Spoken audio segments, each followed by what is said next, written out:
Comment voir ses abdos rapidement? Aujourd'hui, je vais te montrer les 4 étapes à suivre, les 4 piliers fondamentaux, les non négociables de la perte de poids. Ces 4 étapes sont classées sous forme de progression et d'efficacité. Alors ça sert à rien d'aller jusqu'à la fin, écoute bien jusqu'au bout, de la première à la 4e étape. Avant de commencer, je vais me présenter si tu ne me connais pas encore. Je m'appelle Sam, je suis coach sportif et j'aide les hommes à bâtir un corps et un mental de guerrier sans passer des heures à la salle. Alors si toi aussi tu considères ton physique comme un moyen de s'épanouir et de s'accomplir personnellement, bienvenue sur cette chaîne. Ok, on commence sans plus attendre avec l'étape numéro 1, l'entraînement. Alors là, je sais ce que tu vas me dire, que l'entraînement, ça ne fait pas perdre de poids, mais c'est tout ce qui est à côté, la nutrition, etc. Alors oui, ce qui va vraiment te faire perdre du poids, c'est tout ce qu'on va voir ensuite avec la nutrition, le sommeil, etc. Mais l'étape numéro 1, c'est l'entraînement car c'est la base de tout. Je pars du principe que tu veux pas juste un corps maigre, mais que tu veux un corps musclé et dessiné. C'est pourquoi sans entraînement, tout ce qu'on va voir par la suite ne sert à rien. Donc si de base, tu n'es pas sportif, tu pars du niveau 0, t'entraîner correctement va t'aider à perdre dans le sens où ça va augmenter le métabolisme de ton corps, dans le sens où tu vas utiliser tes muscles, donc tu vas brûler des calories, tu vas avoir une dépense. Et cette dépense, on va le voir plus tard, elle va être associée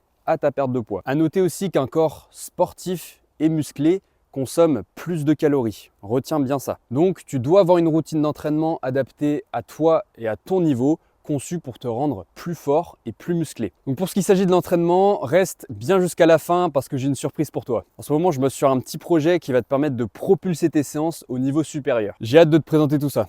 Étape numéro 2, augmenter son NEAT. Et qu'est-ce que ça veut dire? Ça veut dire Non-Exercise Activity Thermogenesis. Accent incroyable. Ça représente la dépense calorique de tous tes mouvements du quotidien. À ne pas confondre avec le métabolisme de base ou métabolisme basal qui correspond à ta dépense calorique pour vivre. C'est-à-dire ton corps, sans mouvement, tu lui demandes juste de vivre. C'est le métabolisme de base. Et le NEAT, c'est les activités qui viennent s'ajouter à cela. C'est-à-dire combien de temps tu marches par jour, combien de fois tu t'assois, tu te lèves. On prend tout ça en compte. Et donc, augmenter son NEAT, c'est augmenter sa dépense calorique générale. Parce que pour perdre du poids, tu vas devoir soit dépenser plus ou soit consommer moins. Et donc, pour augmenter son NEAT, tu vas pouvoir marcher plus et prendre les escaliers au lieu de l'ascenseur, par exemple. Donc, tu peux essayer de mesurer tes objectifs en nombre de pas, par exemple, à atteindre par jour. Si tu n'as jamais fait ça, commence petit à petit, peut-être par un 2000 pas par jour, puis tu t'amènes progressivement vers 4000,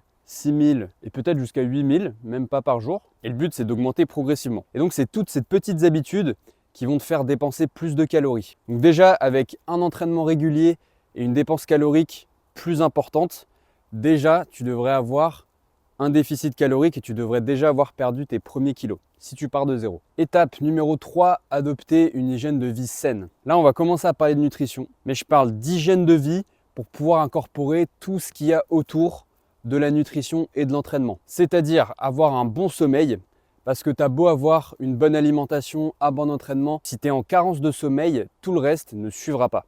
Pour cette étape numéro 3, je veux que tu te mettes en tête que tout ce qui va améliorer ta santé va t'aider à mieux perdre du gras. Et c'est cette approche que j'ai envie que tu comprennes pour éviter de tenter des régimes trop violents. Et ensuite, d'un point de vue nutrition, tu vas commencer par virer les mauvais aliments. Donc des mauvais aliments, clairement, il y en a. Je parle bien sûr des aliments transformés. Donc là, je ne vais pas te faire la liste, je pense que tu sais clairement de quoi je parle. Donc tu les remplaces et tu essayes d'incorporer des meilleurs aliments à côté. En fait, les meilleurs aliments, c'est pareil, c'est tout simplement les aliments bruts. Donc déjà, si tu changes ça, tu devrais avoir des résultats. Et dans un second temps, avant de suivre n'importe quel régime, fais en sorte d'avoir plus de protéines de manière générale dans ton alimentation. Ça peut être de remplacer tes yaourts par du fromage blanc 0%, prendre un shaker de whey en collation ou encore manger de la viande à tous les repas. Et donc, une fois que tu as adopté une routine de sommeil saine, plus un changement dans tes choix d'aliments, tu peux passer à la 4e étape. Et donc, étape numéro 4, el famoso déficit calorique. Donc le déficit calorique, c'est le principe dont je t'ai déjà parlé tout à l'heure, le fait d'avoir soit une consommation moins grande que ta dépense calorique ou soit une dépense plus élevée que ta consommation de calories. Et c'est cet écart qui va faire que ton corps va puiser dans les graisses et donc brûler ton gras. Et donc toutes les étapes qu'on a vues précédemment, c'est vraiment la base qui t'ont déjà apporté une dépense plus importante et normalement une consommation un peu moindre. Et donc si avec toutes ces étapes précédentes, tu n'as pas encore perdu de gras ou du moins pas suffisamment, le déficit calorique dans ton alimentation rentre en compte. Et c'est là que tu vas devoir mesurer tes quantités. Donc c'est la partie la plus dure, la plus chiante, mais c'est la plus efficace. Il faut que tu trouves un moyen de calculer tes quantités. Il y en a qui prennent des bols ou les mêmes contenants, par exemple pour les féculents, ou la technique de la paume de main, par exemple pour les protéines. Mais personnellement, je ne suis pas très fan de ce genre de méthode, je préfère être bien plus pragmatique en calculant les calories. Et donc pour ça, tu vas devoir calculer tes besoins en calories et en macronutriments. Les calories, ça va être vraiment la quantité d'énergie globale de tous les aliments que tu vas consommer. Et les macronutriments, ça va être les lipides, les protéines et les glucides. Donc je te fais pas les formules, tu as plein de sites sur internet qui te permettent de calculer automatiquement tes besoins. Et donc une fois que tu as ces chiffres, tu fais en sorte d'abord de les suivre pendant minimum 2 semaines. Et puis tu réduis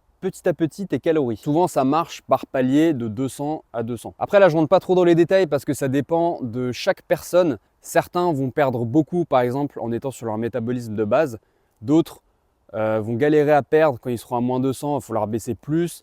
D'autres, moins 200, ça va suffire largement. Et donc là, ça dépend vraiment de toi. Donc si tu as besoin d'aide ou que tu veux une solution personnalisée, je t'invite à réserver ton coaching gratuit. Je t'ai mis le lien en description. Comme ça, on verra ensemble ce qui est meilleur pour toi.